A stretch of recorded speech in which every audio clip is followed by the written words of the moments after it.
بسم اللہ الرحمن الرحیم الحمدللہ والصلاة والسلام علی رسول اللہ. محترم حضرات و خواتین، دلوں کے اعمال کی اس گفتگو میں اخلاص ہی سے متعلق ایک اور بات ہمارے ساتھ ہے جو ہمارے لیے بہت ہی ضروری ہے، وہ ہے الخبیئۃ الصالحہ. الخبیئہ کہتے ہیں آپ کی اور میری زندگی میں کوئی ایسا نیک عمل ہو، چاہے وہ نمازوں سے ہو، چاہے وہ صدقہ ہو یا کوئی اور نیکی ہو، جس کو سوائے اللہ کے اور کوئی نہ جانتا ہو. آپ اور میں نے اس کو چھپایا ہو لوگوں کی نگاہوں سے، لوگوں کے کانوں سے، صرف اللہ جانتا ہو، اس کی رضامندی کے لیے ہم نے کیا ہو، تو یہ چھپا ہوا کام جس کو کہا خبیئہ، ایسا چھپا ہوا کام وہ آپ کی بہت ساری پریشانیوں مصیبتوں میں نجات کا سبب بن جاتا ہے. زندگی کے کٹھن حالات میں آپ کو ثابت قدم رکھتا ہے. آپ نے سنا ہوگا کہ ہم سے پہلے جو لوگ ایمان والے تھے ان کے جسموں پر گرم گرم لوہے کی کنگھیاں پھیر دی گئیں اور ان کے جسموں پر سوائے ہڈیوں کے ڈھانچوں کے کچھ چیز باقی نہیں رہی،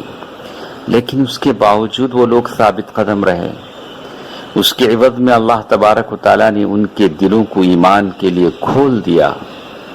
ان کو ایمان کی عجیب لذت محسوس ہوئی. جیسے شیخ الاسلام ابن تیمیہ رحمہ اللہ کے بارے میں کہتے ہیں، وہ فرمایا کرتے تھے ما یصنع اعدائی بی انا جنتی و بستانی فی صدری ان رحت فہی معی لا تفارقنی ان حبسی خلوہ وقتلی شہادہ و اخراجی من بلدی سیاحہ. شیخ الاسلام ابن تیمیہ رحمہ اللہ، ان کے علم و فضل کے باوجود لوگوں نے ان کے ساتھ ویسے نہیں کیا جیسے ان کے ساتھ تکریم کرنی چاہیے تھی. ہر اچھے آدمی کے دشمن ہوتے ہیں. ان کو القلعہ، ایک ایسی جگہ جہاں محبس تھا، جیل تھا، لے گئے، قید کر دیا. تو شیخ الاسلام ابن تیمیہ رحمہ اللہ نے کہا کہ ارے میرے دشمن میرے ساتھ کیا کر سکتے ہیں، میرے ساتھ میری جنت ہے، جنت کے باغیچات تو میرا سینہ ہے، میں جہاں بھی جاتا ہوں میری جنت میرے ساتھ رہتی ہے. اگر یہ لوگ مجھے قید کر دیں تو میرا قید میں رہنا خلوت ہے، میں اللہ تبارک و تعالیٰ سے خلوت میں ہو جاتا ہوں. اگر یہ لوگ مجھے قتل کر دیں تو میرا قتل میری شہادت ہے. اگر یہ لوگ میرے شہر سے مجھے نکال دیں تو یہ میرے لیے سیاحت ہے. تو شیخ الاسلام ابن تیمیہ اپنے اس جیل میں جو قلعہ میں تھا، قلعے میں تھا، وہ کہا کرتے تھے لو بدلت ملء هذه القلعة ذهبا، اگر میں اس قلعے کے برابر سونا بھی خرچ کروں جس میں قید ہوں، ما عدل عندي شکر هذه النعمة، تو میری اس نعمت کا شکر نہیں ہوگا کہ میں اس قلعے میں بند ہوں. قلعے میں بند ہوں تو اپنی جنت کے ساتھ بند ہوں،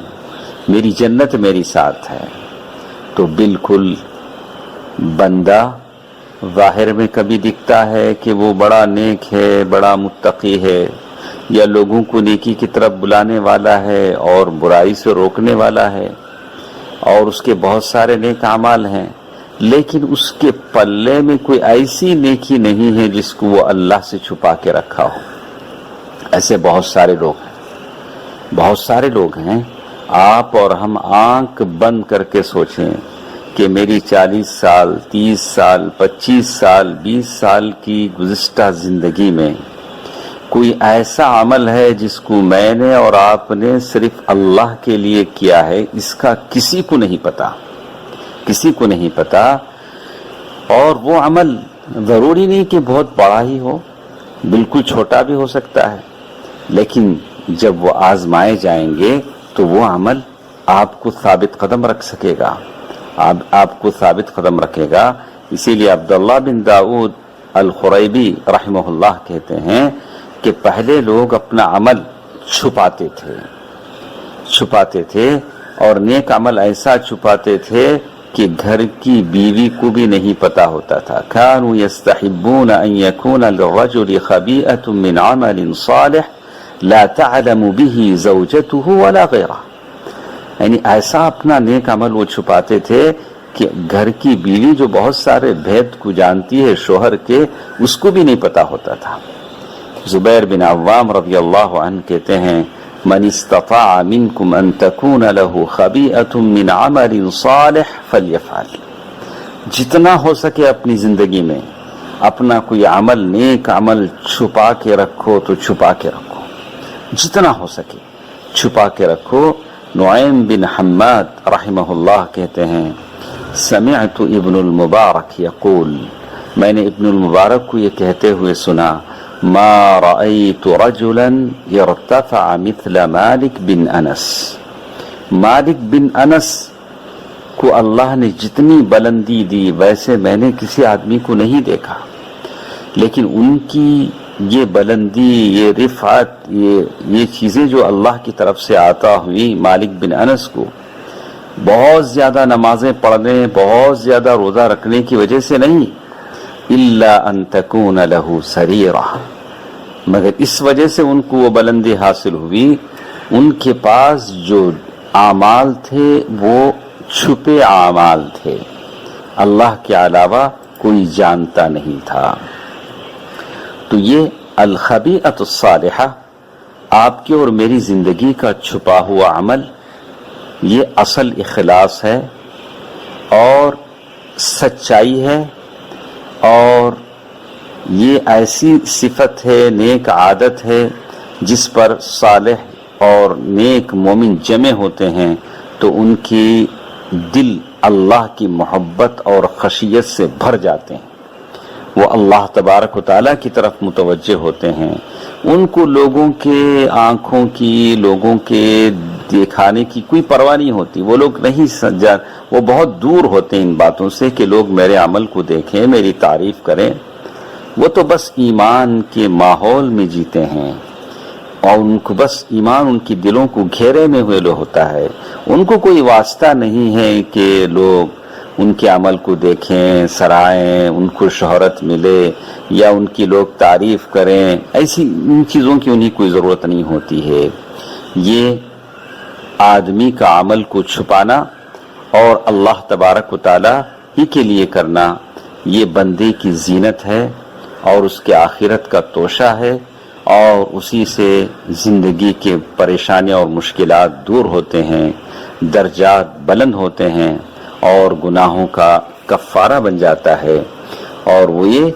کہ بندہ اپنے اور اللہ کے درمیان اطاعت عبادت میں فرض کے علاوہ، فرض تو دکھانا ہی ہے، آپ فرض نمازیں پڑھیں گے دکھا کر ہی پڑھیں گے، زکوٰۃ دیں گے جو فرض ہے تو وہ تو دینا ہی ہے آپ کو، تو وہ تو فرض ہے، اس کے علاوہ جو بھی آپ عمل کرتے ہیں تو وہ اللہ تبارک و تعالیٰ کے لیے کریں،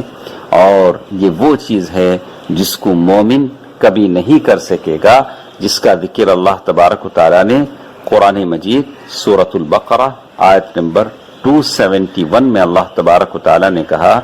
ان تبدوا الصدقات فنعما هي وان تخفوها وتؤتوها الفقراء فهو خير لكم ويكفر عنكم من سيئاتكم والله بما تعملون خبير۔ اگر تم صدقے خیرات کو ظاہر کرو تو وہ بھی اچھا ہے، اور اگر تم اسے پوشیدہ مسکینوں کو دے دو تو یہ تمہارے حق میں بہتر ہے، اللہ تعالیٰ تمہارے گناہوں کو مٹا دے گا اور اللہ تعالیٰ تمہارے اعمال کی خبر رکھنے والا ہے۔ انشاءاللہ کچھ تفصیل کل کے درس میں ہمارے ساتھ رہے گی۔ اللہ تعالیٰ مجھے اور آپ کو عمل کرنے کی توفیق دے، آمین۔ والسلام علیکم ورحمۃ اللہ وبرکاتہ۔